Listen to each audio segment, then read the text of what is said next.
വെള്ളോർമലയിൽ വീടുകൾ പൂർണ്ണമായും നിലം പൊത്തിയ ആ വീട്ടിലുള്ളവരുടെ ജീവൻ നഷ്ടപ്പെട്ട സ്ഥലത്തൂടെയാണ് നമ്മളിപ്പോൾ കടന്നു പോകുന്നത്. നമ്മൾ ഈ നടന്നു പോകുന്ന ഭാഗത്ത് ഇവിടെയൊന്നും കുഴിച്ച് പരിശോധിക്കാൻ ഇങ്ങോട്ടേക്ക് എത്തിയിട്ടില്ല.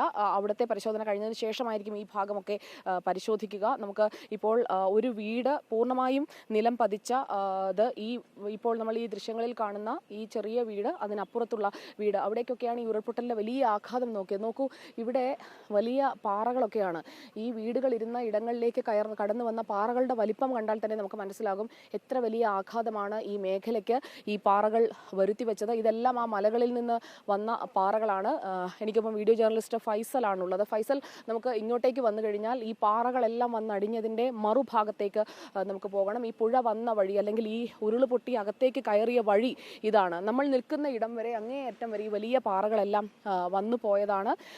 അതുപോലെ ഇവിടെ നോക്കൂ, ഇടതുഭാഗത്ത് നമ്മൾ കാണുന്ന വീട് അത് പൂർണ്ണമായും തകർത്തിട്ടിരിക്കുകയാണ്. വലിയ പാറകളാണ് ആ വീട്ടിലേക്കും വന്ന് അടിച്ചത്.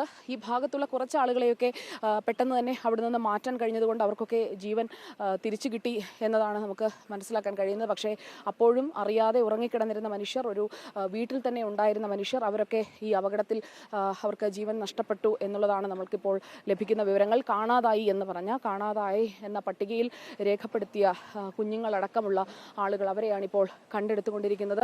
നമ്മളിപ്പോൾ കാണുന്ന ഈ സാധനങ്ങളെല്ലാം കുഞ്ഞുങ്ങളെ പുതപ്പിക്കുന്ന ചെറിയ പുതപ്പും കളിപ്പാട്ടങ്ങളും ഒക്കെ നമുക്കിവിടെ കാണാം. ഈ പൊട്ടിയ കളിപ്പാട്ടങ്ങളൊക്കെ ആ കുഞ്ഞുങ്ങളൊക്കെ ഓടിച്ച് ഇതുവഴിയൊക്കെ നടന്നിരുന്ന കളിപ്പാട്ടങ്ങളാണ്. അതൊരു അടുക്കളയുടെ ഭാഗമാണ് വീണ് കിടക്കുന്നത്. ആ വീട്ടിലുള്ളവരുടെ അവസ്ഥ എന്താണെന്ന് നമുക്ക് അറിയില്ല. അതോടൊപ്പം തന്നെ ഈ വീടിന് ഈ ഭാഗത്ത് തകർച്ച സംഭവിച്ചിട്ടില്ല. പക്ഷേ അതിൻ്റെ മറുഭാഗത്തേക്ക് ചെളി അടിച്ചു കയറുകയായിരുന്നു. ഇവിടെയും ഇപ്പുറത്തുള്ള വീട്ടിലും അതിൻ്റെ മുൻവശം മുഴുവൻ തകരുന്ന രീതിയിലാണ് ഈ മണ്ണും കല്ലും എല്ലാം വന്നടിഞ്ഞത്. അതുപോലെ തന്നെ നമുക്ക് ഇപ്പുറത്തേക്ക് വന്നു കഴിഞ്ഞാൽ ഇവിടെയും വീടുകൾ തകർന്നു കിടക്കുന്നത് കാണാം. ഈ വീട് എത്രമാത്രം വലിയൊരു ദുരന്തത്തിലാണ് ചെന്ന് പെട്ടത് എന്നുള്ളത് വ്യക്തമാക്കുന്ന ദൃശ്യങ്ങളാണ് നമുക്ക് അവിടെ കാണാൻ കഴിയുന്നത്. റെഫ്രിജറേറ്ററുകൾ അടക്കം പുറത്ത് വീണ് കിടക്കുന്നത് നമുക്ക് കാണാം. വീടുകളുടെ അവശിഷ്ടങ്ങൾ, ഭാഗങ്ങൾ അതെല്ലാമുള്ള സ്ഥലത്തു കൂടിയാണ് നമ്മളിപ്പോൾ കടന്നു പോകുന്നത്.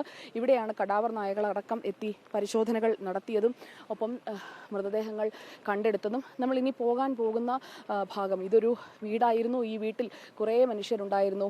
ആ മനുഷ്യരുടെ മൃതദേഹമാണ് ഇപ്പോൾ ഒന്നൊന്നായി പുറത്തെടുക്കുന്നത്. ഇപ്പോൾ 23 വയസ്സുള്ള ഒരു മകൻ ഈ വീട്ടിലുണ്ടായിരുന്നു. അവൻ്റെ മൃതദേഹമടക്കം ഇപ്പോൾ പുറത്തെടുത്തു എന്നാണ് നമുക്ക് കിട്ടുന്ന വിവരങ്ങൾ.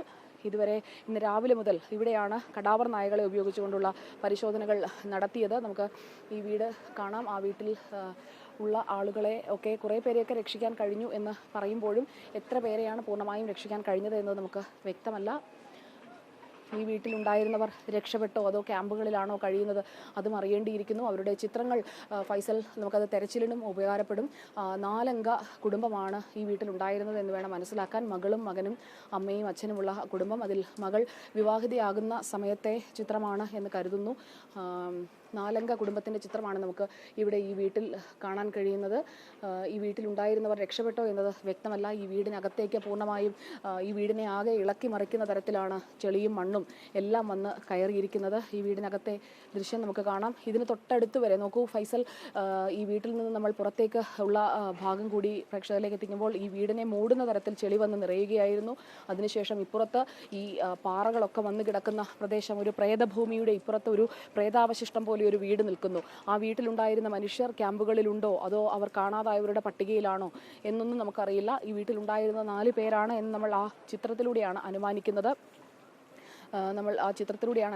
നോക്കൂ, അവിടെ ഇപ്പോൾ തെരച്ചിൽ നടക്കുന്ന ഭാഗം അവിടെയാണ്. അവിടെ ഒരു വീടുണ്ടായിരുന്നു. ആ വീട്ടിലുണ്ടായിരുന്ന മനുഷ്യരെയാണ് ഇപ്പോൾ ഒന്നൊന്നായി പുറത്തെടുത്തുകൊണ്ടിരിക്കുന്നത്. മൃതദേഹങ്ങൾ ഒന്നൊന്നായി പുറത്തേക്ക് കൊണ്ടുവരുന്ന ദൃശ്യങ്ങളാണ് നമ്മൾ കണ്ടുകൊണ്ടിരിക്കുന്നത്.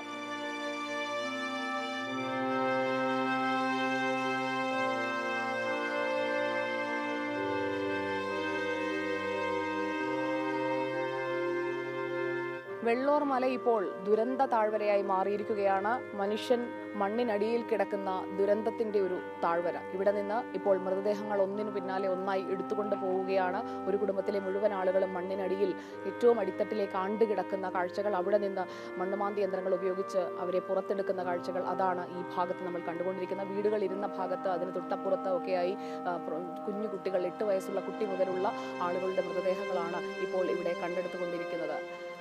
വെള്ളൂർമലയിൽ നിന്ന് വീഡിയോ ജേർണലിസ്റ്റ് ഫൈസൽ VS-നൊപ്പം reporter Sujaya Parvathi in reporter.